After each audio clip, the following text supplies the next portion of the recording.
Olá, meus alunos, estamos de volta aqui para mais uma aula maravilhosa sobre legislação. Lembra que a LDB cai em todo concurso público e principalmente você que está estudando com a gente, você vai ver os artigos principais da LDB 93, 94/96. Então vem comigo para a gente aprender mais.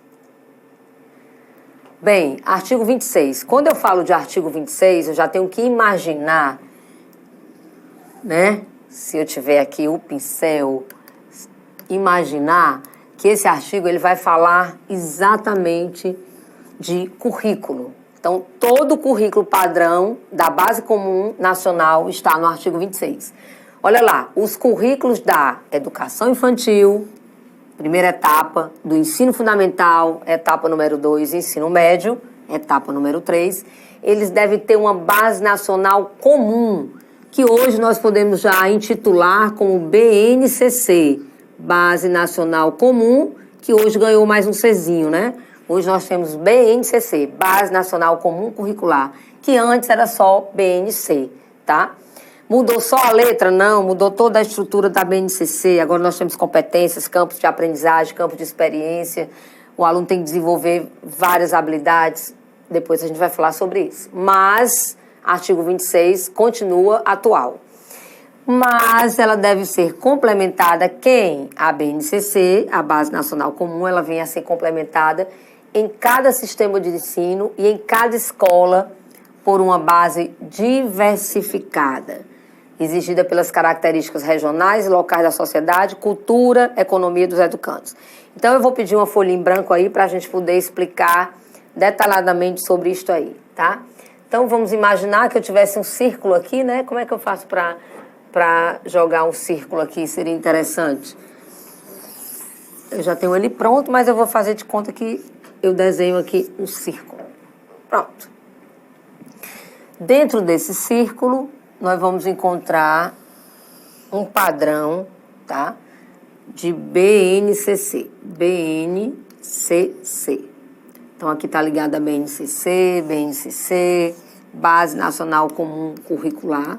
Então, toda essa base, ela acompanha a BNCC. E aí eu vou usar uma base aqui, vou usar aqui uma cor diferenciada, vermelho, pronto. Essa base vermelhinha aqui, esse espaço vermelhinho aqui, vai ser exatamente a base diversificada. Se você observar, ela é menor, né? Então, vermelho, base diversificada. Então, a base diversificada, ela deverá ser sempre complementar à base comum. Então, claro que a Base Nacional Comum, ela vem em padrão maior. O que é que eu tenho na Base Nacional Comum? O que é que eu tenho nessa base comum? Tá? Eu tenho português, eu tenho matemática, eu tenho ciências, geografia, história, artes, educação física. Todas as disciplinas comuns, elas se encontram na Base Nacional Comum Curricular. Claro que eu estou falando aqui de ensino fundamental. Ensino médio entra sociologia, filosofia, certo? Química, física. Quando eu tenho essa base, ela deverá ser seguida através das diretrizes curriculares nacionais, tá? Já a base diversificada, ela segue uma linha de padrão de quê? Da cultura da escola, da questão da economia na escola, através do interesse da escola, projetos sociais, educacionais. Esses projetos, eles entram todos aqui na base diversificada. Então, aqui eu posso dizer que ela é uma parte ímpar da escola. Cada escola, ela trabalha com essa formatação diferenciada, porque cada escola tem a sua cultura, a sua forma de perceber o mundo, o seu contexto educacional, o seu contexto cultural, e aí ela complementa a Base Nacional Comum Curricular. Entendido? Então, voltando aí para a nossa tela anterior. Olha, onde é que eu uso a base diversificada, para trabalhar as características da região, daquele município, daquela cidade. Eu posso trabalhar a questão também da sociedade, da cultura daquele espaço onde a escola está inserida. A gente pode trabalhar em relação a projetos para esses alunos, projetos de N áreas. Economia, a gente pode trabalhar a questão da educação financeira, educação do trânsito. Tudo isso entra na base diversificada, também chamada de base complementar. Base diversificada, ok? Então, fechado. Sobre os currículos, voltando aqui, parágrafo 1º. Gente, ficou claro aí o artigo voltado para currículo? Então, vamos voltar aqui para o que vai estar dentro da BNCC. Os currículos que se referem no caput, quer dizer, no texto, eles devem abranger obrigatoriamente. Por que é obrigatório? Porque é padrão. Por que é padrão? Porque as diretrizes disseram que todos os alunos do Brasil deverão trabalhar a língua portuguesa dentro da escola, a matemática dentro da escola, o conhecimento do mundo físico. Entraríamos aí a questão da história, da física, da química, da biologia, da natural aqui a biologia, das ciências, social, sociologia, filosofia e política, especialmente do Brasil. Então, todos esses assuntos são trabalhados aonde? Naquela nossa base que eu coloquei, que é a Base Nacional Comum Curricular, tá? Bem, parágrafo 2º, o ensino da arte. Lembra? A arte, ela é uma disciplina. A arte, ela reprova, como toda disciplina. E aí ela vem dizendo, o ensino da arte, especialmente em suas expressões regionais, constituirá um componente curricular obrigatório. Você vai dizer, professora Adriana Freitas, na minha escola, no meu município, não tem professor de artes. Não tem, mas a lei diz que deveria ter. Então, para concurso, o ensino da arte, especialmente nas suas expressões regionais, ele constituirá um componente curricular obrigatório, olha da onde? Da educação básica. Isso quer dizer o quê? Da educação infantil. Isso quer dizer o quê? Do ensino fundamental. Isso quer dizer o quê? Do ensino médio.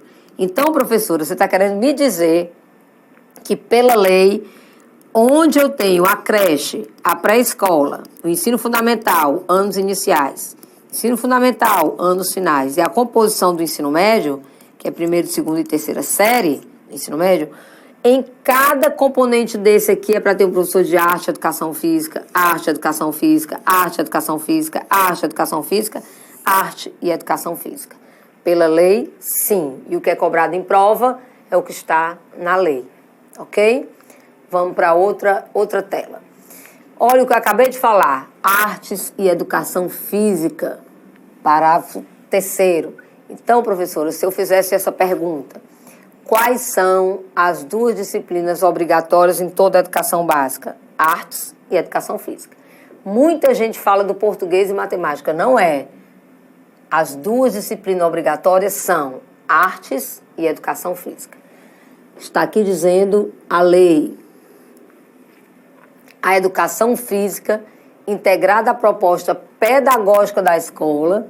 Então, a educação física ela faz parte da proposta da escola. Ela é um componente curricular obrigatório. Esse texto é igual ao texto da artes que a gente acabou de ver. A arte integrada à diversidade cultural é um componente curricular obrigatório. E por que a educação física ele fala da proposta da escola? Por quê? Se a escola é construtivista, o professor de educação física deverá trabalhar com a proposta construtivista. Se a escola ela tem um métier, se ela tem uma tradição de ser algo mais oficialmente tradicional, o professor de educação física tem que trabalhar com a linha mais tradicional. Por isso que a educação física ela tem que estar integrada à proposta da escola. E aí ele é obrigatório em toda a educação básica, nós já vimos. Educação infantil, ensino fundamental, ensino médio, deverão ver educação física em todos os seus âmbitos, igual artes. Mas, vou chamar a atenção, mas ela é facultada ao aluno. Qual aluno? Aí ele vai descrever aqui, através dos incisos, quais são os alunos que não são obrigados a fazer a prática, olha, a prática de educação física, porque a teoria todo mundo é obrigado a fazer, não tem desculpa, não tem desculpa. Então, quem é que está facultado não fazer a prática da educação física? Um aluno que cumpra a jornada de trabalho igual ou superior a 6 horas. Eu já vi em concursos 5 horas, 8 horas, não é. São 6 horas.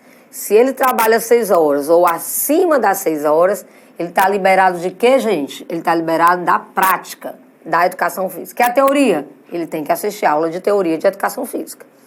Inciso 2. Se a pessoa, ou aluno, ou aluna, for maior de 30 anos, também está liberado de quê?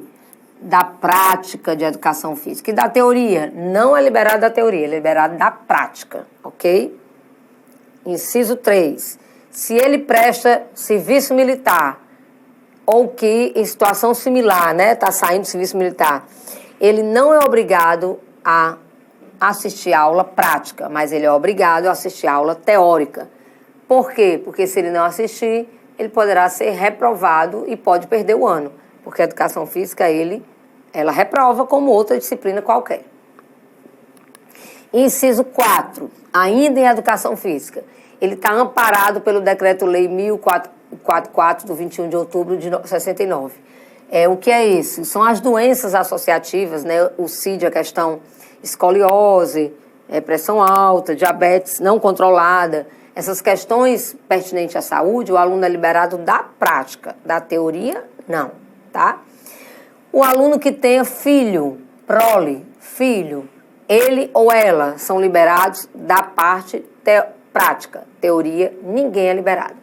Aí eu vi uma questão assim, e se o aluno, ele faz Muay Thai fora da escola, ele é um corredor profissional, ele é isso e aquilo, ele faz academia, ele está liberado da aula de educação física? Não.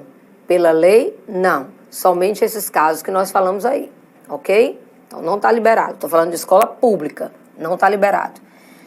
Chegamos no parágrafo 4. Também ainda falando de currículo do artigo 26. O ensino da história do Brasil... Olha, agora eu estou me referindo aos professores de história. Eles deverão trabalhar com as contribuições diferenciadas da cultura e da ética que formam o povo brasileiro. Principalmente as matrizes, das matrizes. O que é que eu tenho importante aqui das matrizes? As vogais, ó. Matrizes africanas, matrizes indígenas e matrizes europeias. Quer dizer que todo professor de história deverá, além de falar de todo o percurso da história do Brasil, tudo que aconteceu durante essa construção histórica, ele tem que pontuar a cultura e etnia dos índios, dos africanos e dos europeus. Por quê? Porque nós somos o mix, nós somos o resultado dessa mistura aí, nós somos o resultado dessa miscigenação, tá? Que nós vamos chamar de mix, tá?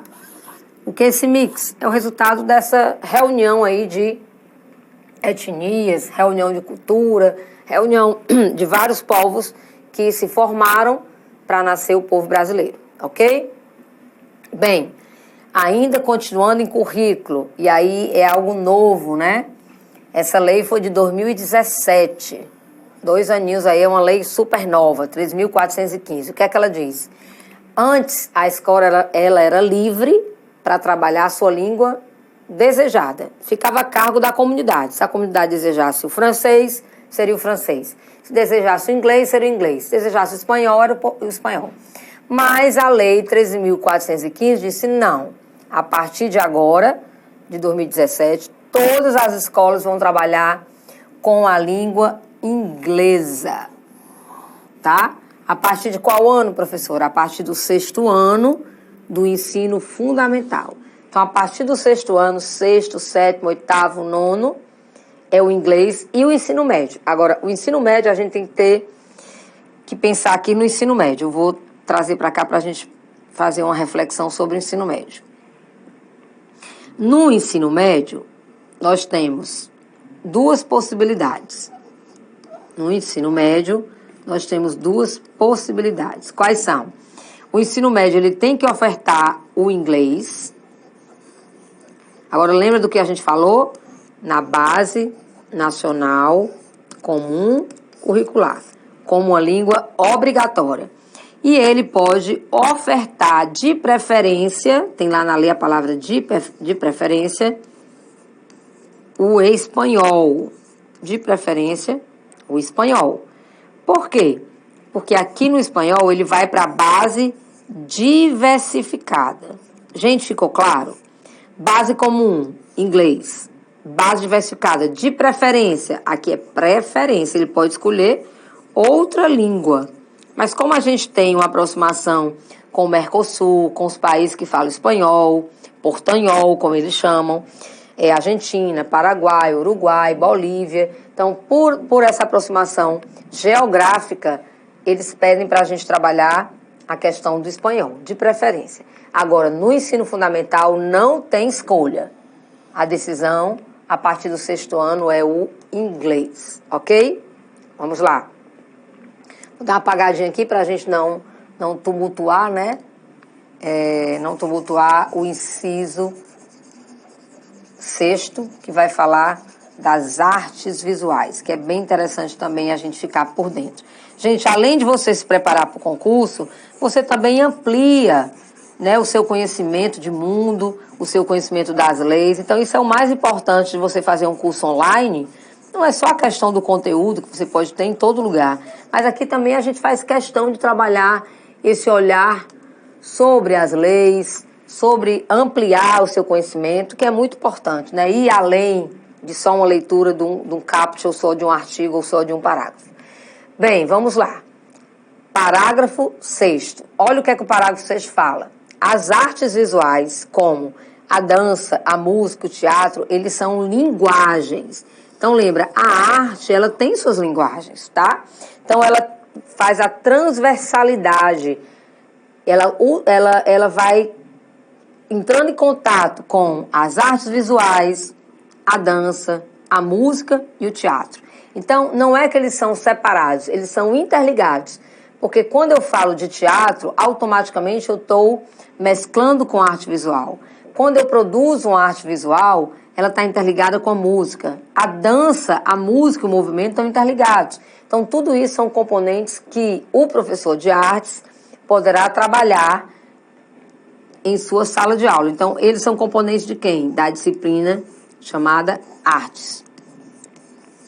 Lembrando que ele diz que a música, é muito interessante esse parágrafo, ele diz que a música, embora seja um componente da arte, não é exclusivo dela, da arte. Não é exclusivo. Vou explicar.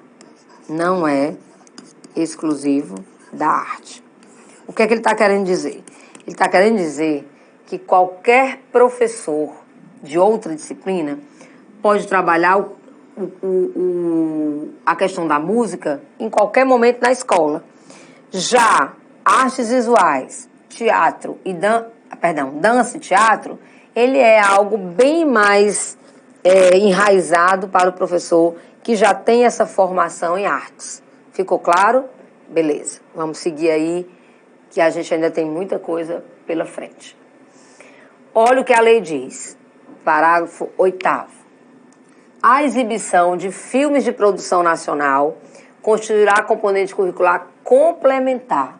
Então, lembrando que a escola deverá trabalhar com essa mídia, né, que é a TV, né, que são os filmes, documentários, desde que não fuja a proposta pedagógica da escola e que, claro, esse filme passado pelo professor tem que ter uma ligação com a proposta e com o conteúdo do professor, tá? Então, no mínimo, a escola deverá trabalhar com 2 horas de vídeo, filme, propaganda, documentário, e que essa exibição seja obrigatória durante aquele mês, ok? No mínimo 2 horas. Olha o que a gente tem também de novidade, a gente pode até falar sobre a questão da lei de 2014, que também é considerada uma lei super nova, 2017. Ele diz o seguinte: os conteúdos relativos aos direitos humanos e a prevenção de todas as formas de violência, que a gente sabe que existe muito na escola, a questão do bullying, do bullying velado, do bullying claro, né, contra a criança e adolescente, serão incluídos como temas transversais nos currículos. Então, a gente tem que trabalhar essa questão dos direitos humanos, a gente tem que trabalhar isso dentro do currículo da escola. Por quê? Porque as crianças precisam entender do ECA, não só dos seus direitos, mas dos seus deveres. Então, o ECA é o Estatuto da Criança e Adolescente, que vai contemplar, que nós vamos ver o ECA também, que ele é importante para a prova. Ele vai dizer o que é que são os direitos das crianças, dos adolescentes, o que é que não pode acontecer contra a criança e contra o adolescente, né? Configurando aí uma violência, seja ela física, psicológica. E aí esse assunto é para ser visto aonde? Na escola, tá? Isso deverá ser visto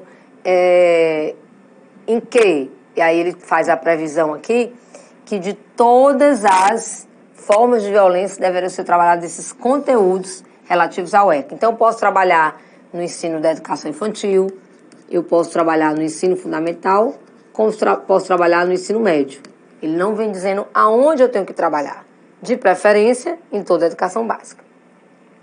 Claro que a gente vai adequar o conteúdo à idade da criança. Cada idade requer um conteúdo diferenciado de metodologia, tá bom? Muito bem, gente. Chegamos aí no parágrafo 10. A inclusão de novos componentes curriculares obrigatórios não pode ser feito sem a permissão, né, de quem? Porque está incompleto aqui. Do Ministério da Educação, tá? Então, qualquer conteúdo obrigatório, ele passa pelo aval do MEC, do Ministro da Educação, para ver se ele pode ser incluído. Agora, ele está tratando aqui daquela base nacional comum que nós falamos. Aqui, eu não posso, diretora, professora, gestora, incluir no meu currículo algo que eu quero trabalhar de caráter obrigatório, sem passar pela permissão do MEC. Agora, se eu for trabalhar um componente de acordo com a cultura da minha escola, eu não preciso de aprovação do MEC. Eu só preciso trabalhar esse projeto na base diversificada. Lembra que nós falamos disso? Aqui eu posso dizer que a escola tem a sua própria, claro, né? Seu restrito grau de autonomia para trabalhar esse conteúdo aí. Ok? Gente, ficou claro? Tá tudo beleza? Tudo bem, vamos para frente. Vamos aprender mais. Bem, falando em aprendizagem, a gente não poderia deixar de tocar num assunto muito importante, que era a reforma do ensino. Então, vocês vão lembrar que para vocês entenderem o cenário atual, a gente tem que voltar para o cenário anterior. Eu só posso projetar um futuro se eu compreender o passado. É o que vai acontecer agora. Prestem atenção. Em agosto de 2016, foi um mês muito conturbado. Por quê? Porque o governo criou uma PEC, uma medida que a gente falava a morte da educação pública, chamada 746. Essa PEC 746 seria um desastre se ela fosse aprovada, porque ela vem trazendo coisas absurdamente para serem aplicados na redução e na modificação da LDB. Então, ela trouxe alterações na LDB. Pois bem, essa medida provisória ela foi aprovada no Congresso, pelo Congresso, e sancionada em 2017 pelo presidente da República, como uma lei ordinária, 13.415. Então, ela deixa de ser uma medida provisória e passa a ser uma lei ordinária. E aí, o que aconteceu com essa PEC? A gente vai ver essas mudanças dentro dessa lei, a sequência do que iria mudar e o que hoje foi aprovado ou não. Então, vamos lá para essa nova lei. A carga horária mínima, então vamos falar do que foi e que não conseguiu passar. Vamos colocar uma folha em branco para a gente poder depois entrar aqui na parte da mudança. Então, vamos ver a proposta do governo, para que vocês possam entender, e o que foi aprovado de fato. Aprovado hoje. 2019. E a proposta entraria foi proposta em 2016, 2017 passou por um problema, porque houve muitas intervenções e foi mais ou menos no meados de 2018 que as coisas mudaram. Olhe lá a proposta do governo, tá? Ele fez a proposta que sociologia, veja se não é uma morte da escola pública, sociologia, filosofia, artes e educação física não iriam mais ser obrigatórios. Já imaginou? A escola seria uma disciplina, um conteúdo optativo. A escola faria a opção de não dar esses conteúdos. Você já imaginou? Sem conhecimento da leitura de sociedade, da criação das comunidades solidárias, sem compreender que homem eu quero formar, sem ter o sentido da arte e da saúde, seria realmente um desastre. Hoje, o que é que eu tenho aprovado sobre isso? Eles voltaram atrás e hoje continua obrigatório artes, educação física, claro, aqui em toda a educação básica. Agora, mantém ainda bem a sociologia e a filosofia se mantém como disciplinas no ensino médio, mas ele não diz se elas serão do ensino médio do primeiro ano, segundo, terceiro, só no primeiro. Isso aí não vem ao caso, mas elas continuam mantidas na área da educação obrigatória. Então, elas entram aqui na Base Nacional Comum Curricular. Então, não foi aprovado essa medida absurda da 746. Outra razão também daqui, que eles queriam criar o que eles chamam de notório saber. Ele dizia que se alguém comprovasse para uma banca que tinha notório saber sobre química, vamos dar um exemplo da química, poderia ser outra disciplina, essa pessoa poderia dar aula nos cursos da educação básica. Gente, aí acabaria as universidades, né? Porque para que eu vou me formar se qualquer pessoa com denotação de um notório saber daria aula? Hoje não foi aceita, ainda bem que essa lei não foi aceita, essa reforma, mas eles não contentes ainda deixaram a experiência do notório saber para alguns cursos. Quais? Cursos. Quem pode trabalhar com notório saber hoje? Cursos técnicos e cursos profissionalizantes. Mas dentro da educação básica, profissionalizantes. Dentro da educação básica, não pode existir o notório saber. Tem que ter a comprovação da sua formação. Bem, gente, essa é a reforma 746, sofreu várias alterações e, graças a Deus, muita coisa negativa não foi passada e hoje a gente tem sociologia, filosofia, artes e educação física e, graças a Deus, tem que ter a comprovação em cada disciplina para você dar aula. Ainda bem. Ficamos por aqui e até a próxima aula. Tchau!